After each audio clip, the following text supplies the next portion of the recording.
Can you imagine being on a routine shipment through the bowels of space for some simple mouthwash when your ship becomes fatally damaged and you're left floating for months?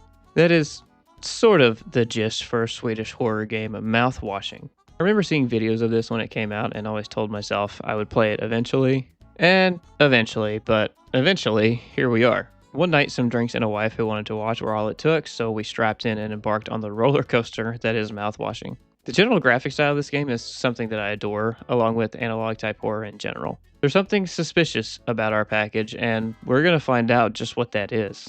We initially find ourselves seated in the cockpit of the Tulpar, where display screens instruct us to divert the ship from an impending asteroid. Contrary to these prompts, we instead navigate the vessel directly towards the asteroid, which triggers warning alarms throughout the ship. Within the control panel, a prominent red button is secured beneath a glass case with an accompanying lock. We are prompted to leave the seat and search the cockpit, discovering a locker that contains a key among other items. After acquiring the key, we return to the chair, unlock the glass cover, and activate the red button, which disengages the autopilot. This action causes all previously green displays to turn red, accompanied by loud warnings and sirens. With the cockpit door now open and no further actions available within the room, we proceed down corridors adorned with various posters of the Pony Express mascot, Polly. Upon encountering a statue of Polly that blocks our path, we turn back only to find the corridor altered, now featuring an increased number of posters and flashing red lights. After reaching another dead end and turning once again, we are confronted by a distorted statue of Polly. This chapter concludes as the screen fades to white.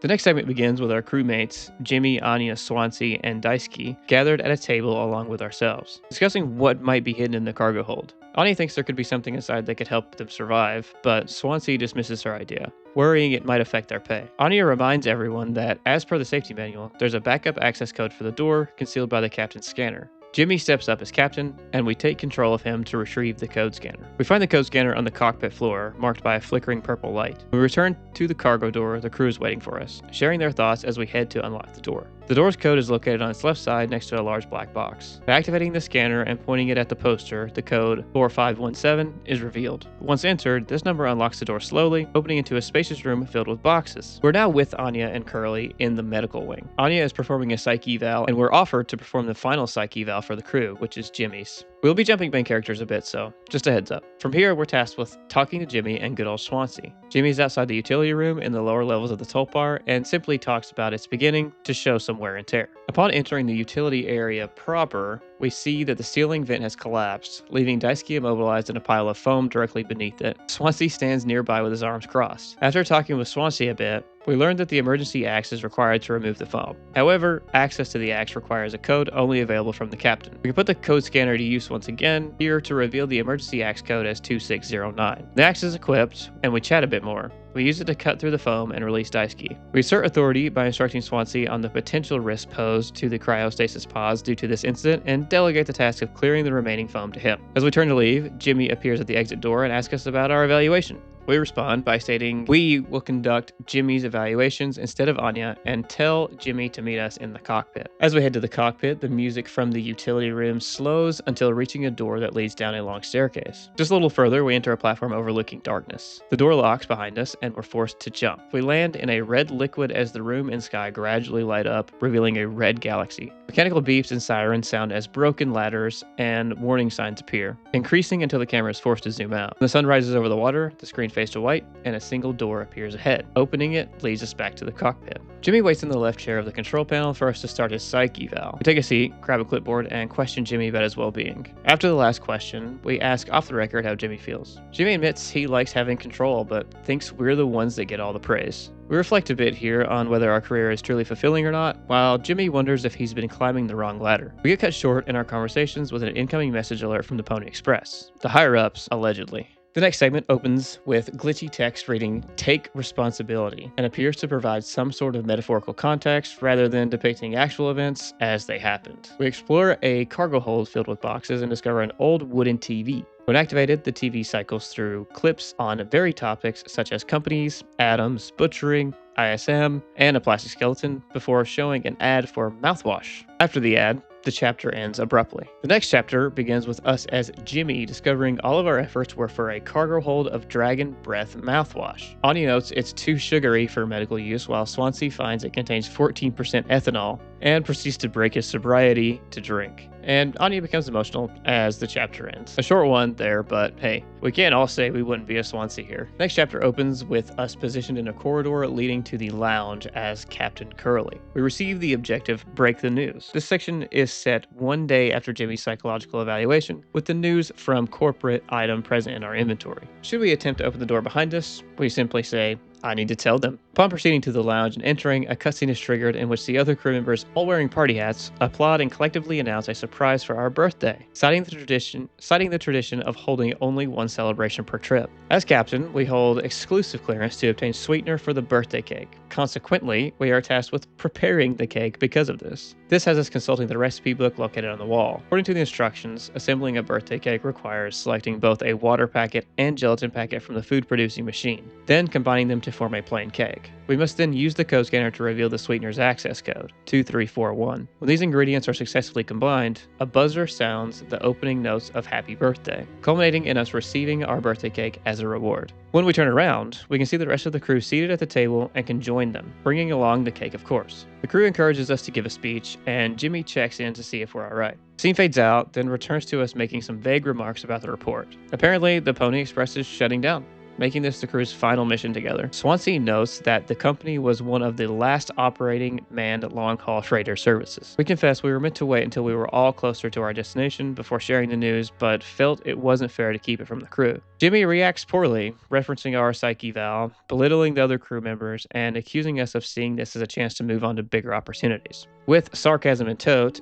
Jimmy suggests eating some cake, after which we must cut into it. We take a knife from the table, equip it, and use a rocking mouse motion to slice through the cake. Before we can get all the way through it, we transition into the next chapter. The chapter opens with us waking in the lounge to Curly's cries of pain, while Daisuke sleeps and Anya and Swansea are missing. We're prompted to check on Curly in order to see if he's been given his meds. He really needs them, given his state, you know. In medical, Curly is still suffering, prompting the next task, find Anya. After locating Anya and Swansea in a tense conversation, Anya admits she forgot Curly's medication. We insist on handling it ourselves and receive the task, give Curly painkillers. We observe our dwindling supply before giving Curly his pills, reflecting on crew tensions and feeling burdened by the responsibility of being captain. The chapter ends after Curly receives his medication amidst his loud distress. We find Curly at the lounge table with a cake in a post-crash setting. Curly suggests eating, but we comment on its mediocrity. Curly reflects on appreciating good moments through ordinary ones, like sharing subpar cake with a friend. We must find a knife, so we explore the ship's hallways scattered with mouthwash bottles. In the cockpit, we discover the utility axe stuck in the pilot's seat and notice display screens showing eyeballs. Tasked to feast, we return to the lounge where an eyeball warning replaces the cake, and Curly lies on the table. We raise the axe, but before acting, the scene shifts to the next chapter. We're tasked with checking on the crew. Daisuke is found drunk and upset about his lack of direction, confiding in us about his struggles on how his mother found him this internship with Pony Express because she thought he was no good slacker.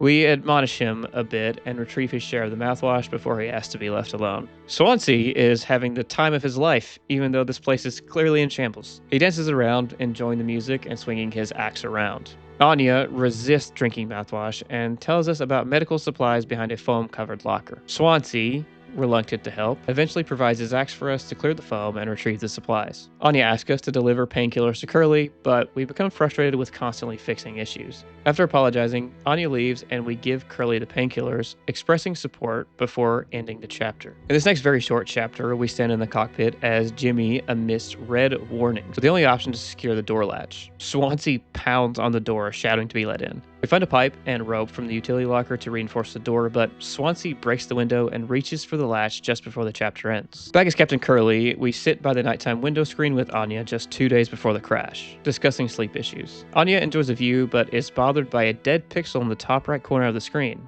We can't seem to see it though. When she asks how many travel days remain, we say 237. She wonders why Pony Express locked the medical door but not the sleeping quarters. We explain it's for safety. Glitchy text, safety, then appears once again, almost as if the game remembers our choice of words. We start in the lounge, now messy with empty cans and a broken statue. Daisuke rushes in asking for help because Anya is locked in medical. We go together, and while Daisuke tries to reassure Anya, she admits she locked herself in on purpose. We focus on the supplies inside and question her actions, kind of belittling her. Anya stands her ground, saying she'll handle things. We then suggest Anya could harm Curly, prompting Daisuke to mention using the off-limits vent and utility to reach medical. Outside utility, Swansea drunkenly guards the room but refuses access, instead rambling about naming our crashed asteroid Wake Rock. We decide that we should ignore him. Daisuke squirms around, bleeding out on Swansea's bedding. We assert that we can fix this. Irritated, Swansea rhetorically questions us, saying that all the time. Daisuke continues to grunt in pain and apologizing. Swansea asks about the disinfectant from their medical stash, but we shamefully let him know that we used it in the cocktail, which obviously pisses off Swansea pretty good.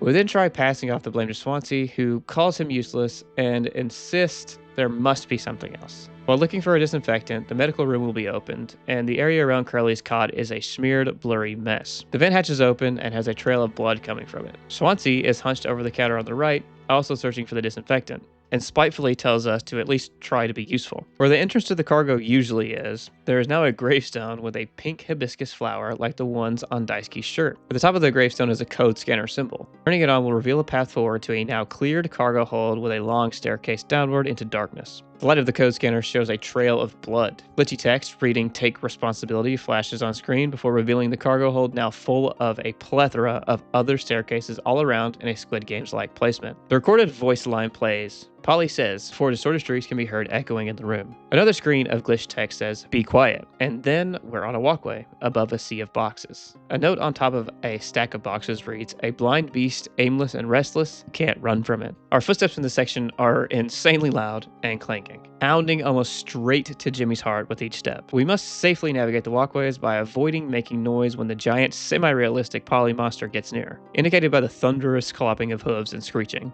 At the end, there is a normal Polly statue holding mouthwash atop a bunch of boxes. After taking it, "Take responsibility" flashes on screen once more before placing us back with Daisuke. When we use the mouthwash, Daisuke once again apologizes, and we simply tell him not to talk. The screen goes black, and Daisuke's suppressed screams of pain are heard as Jimmy pours the mouthwash on his wounds. Outside the lounge, Daisuke tells us that the utility vent leads to medical, but it's unstable. We suggest we can help Anya escape by making a mocktail from isopropyl, mouthwash, and sweetener, which we find near Daisuke's bed. We give Swansea the drink, he complains, then drinks it and passes out. We take his key to unlock utility, convincing hesitant Daisuke to join us for Curly and Anya's sake. Inside, we find utility barely used and one working cryostasis pod, prompting us to accuse Swansea of hiding the dire situation. Daisuke worries about entering the unsafe vent and wants to wait for Swansea, but we urge him on. Daisuke enters and gets hurt by the debris inside, but reaches medical and confronts Anya regardless. What did Anya do?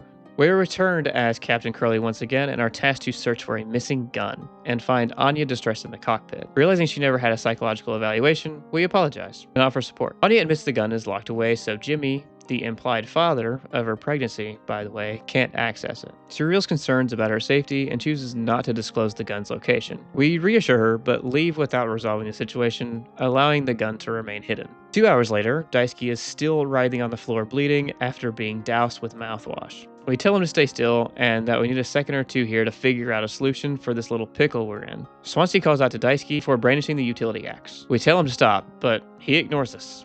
Swansea tells Daisuke to relax again, then tells him he could never have become a miserable old man like Swansea in this line of work, lamenting the misery of working for Pony Express. Swansea calls Daisuke a useless ray of goddamn sunshine and a damn good kid just trying his best, before telling him to close his eyes and striking him in the face with the axe, mercy killing him.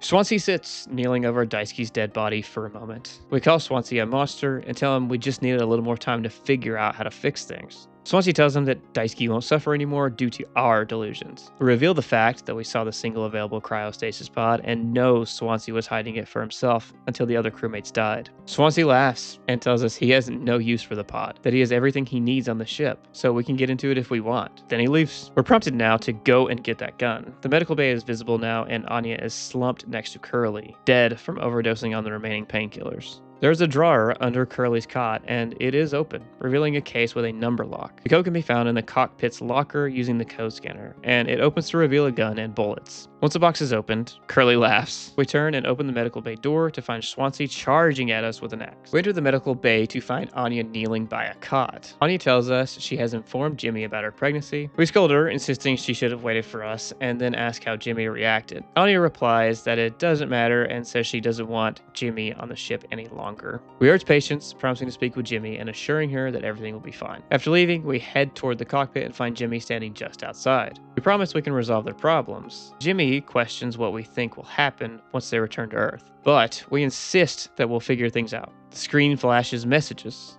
kills 90%, and take care of it. Jimmy reflects on the reputation of our leadership and wonders what will become of it on Earth. Despite our reassurances, Jimmy believes their achievements won't matter after the news spreads. We encourage Jimmy that he'll get through this as he always has. Jimmy reminds us they're both implicated because we are the captain and says we will never escape this burden. The message, "Take responsibility," appears on the screen again.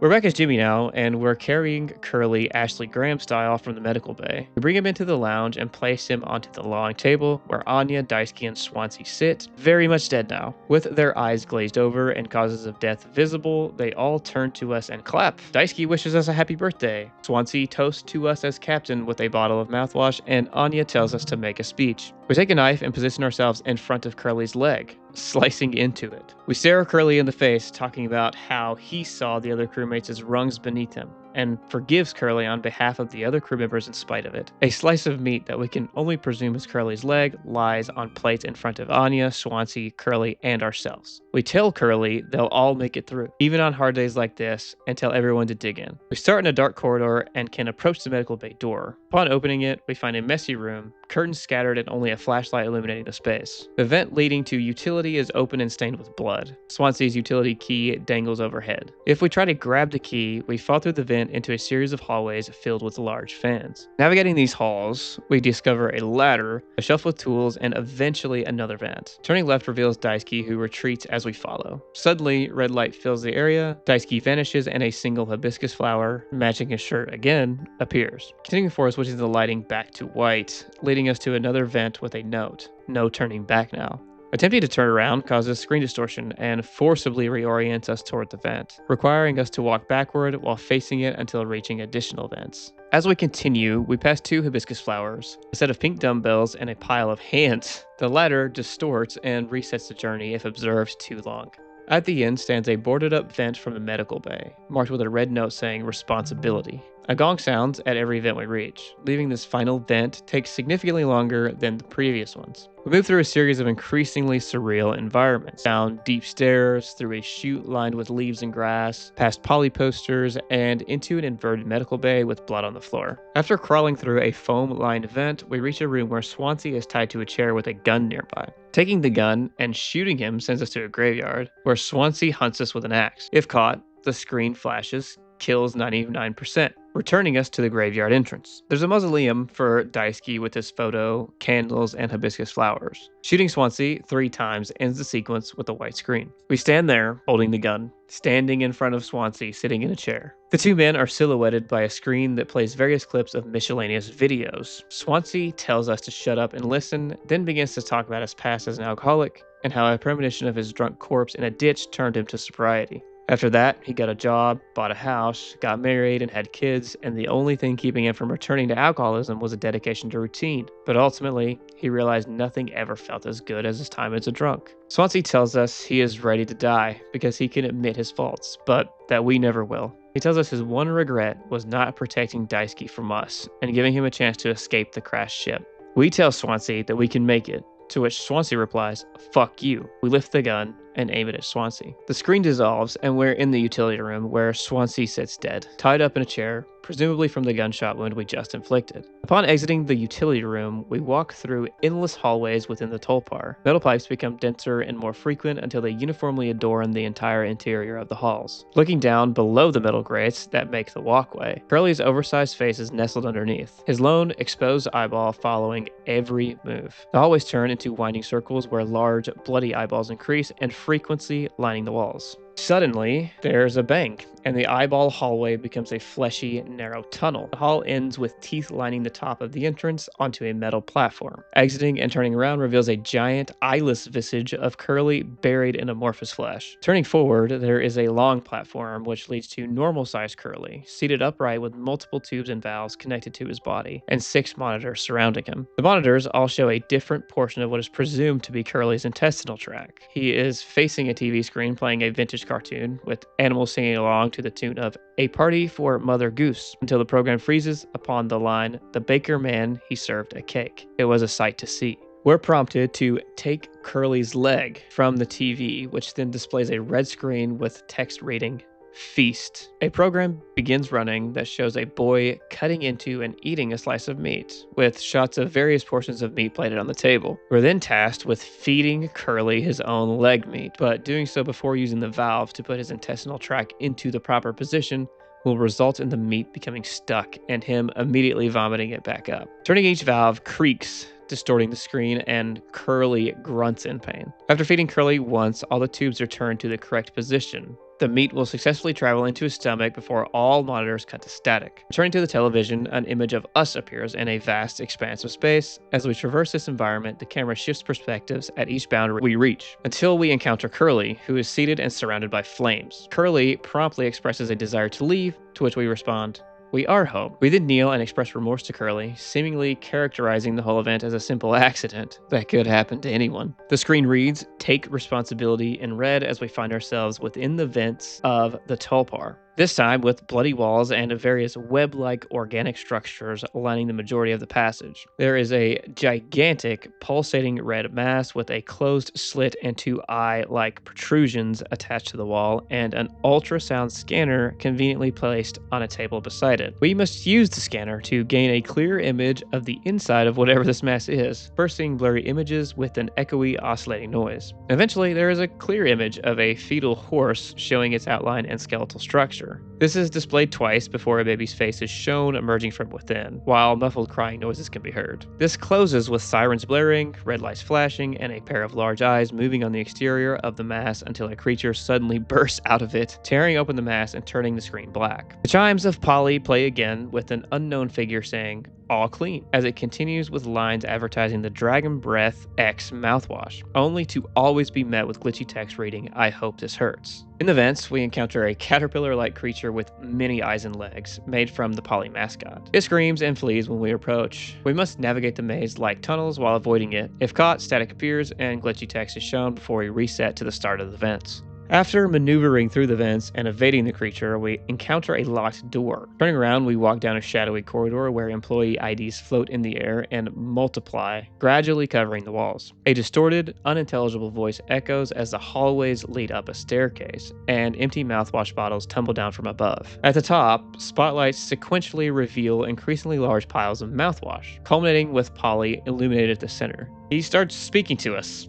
calling us his boss. When we reveal that the Pony Express and ourselves are dead, Polly suggests that we feel trapped and misunderstood by our circumstances. The familiar Polly chime rings one last time, accompanied by a glitchy on-screen text reading, "Sorry," to which we immediately respond, "Shut up." Now, Polly stands atop the mound under moonlight as we insist we and Curly still have a chance and pledge to accept responsibility. Before we can finish, Polly interrupts, asking, "If all of that is true, why are you still so concerned with him?" The next chapter begins with Curly laid out on the dining table in the lounge, surrounded by the slumped over bodies of the other members of the crew, dead and covered in their own blood. In front of each person is a plate with a serving of meat, the only empty plate being in front of us, heavily implying that we ate from it. The room is pitch black with party decorations showing through the darkness. We must carry Curly from the table and through a door and down a long and dimly lit hallway while being unable to run, the only sound being Curly's idle breathing, and eventually the sound of rain falling as we are forced to escort him away.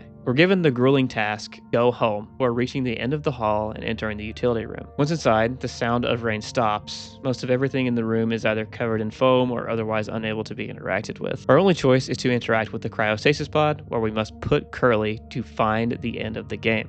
After Curly is placed in the cryopod, narrative perspective shifts back to Captain Curly's viewpoint. Immobilized, except for the ability to look around, we listen to a monologue delivered by Jimmy, who shares his thoughts directly with both Curly and us as the player. Jimmy places his hand on the glass window of the cryopod, makes eye contact with the camera, and attempts to reassure Curly by stating, "It's okay." He admits that, despite his intentions to save them, he ultimately caused harm, but expresses pride in having been our friend and co-pilot. Jimmy then steps back from the cryopod, indicating that he has fixed matters before exiting the camera's field of view. A brief silence follows, interrupted by a sudden flash and bang. signifying that Jimmy has taken his own life. As the main theme plays, the cryopod powers on and gradually begins to freeze, marking the start of the credits sequence. Phew, what a ride that was. Mouthwashing is honestly one of the better horror games I've played in a long time, just because it feels so unique and fresh. Who'd have thought something as simple as a bottle of mouthwash could drive an entire crew to insanity? It has some amazing twists and more factors to it, so I highly recommend you give it a try for yourself when you can. Let me know if you enjoy this type of video. I would like to do something similar with Poppy Playtime Chapter 1, as I have some footage for that, and it was enjoyable too. Please like and subscribe if you like, and thank you once again for watching if you made it this far.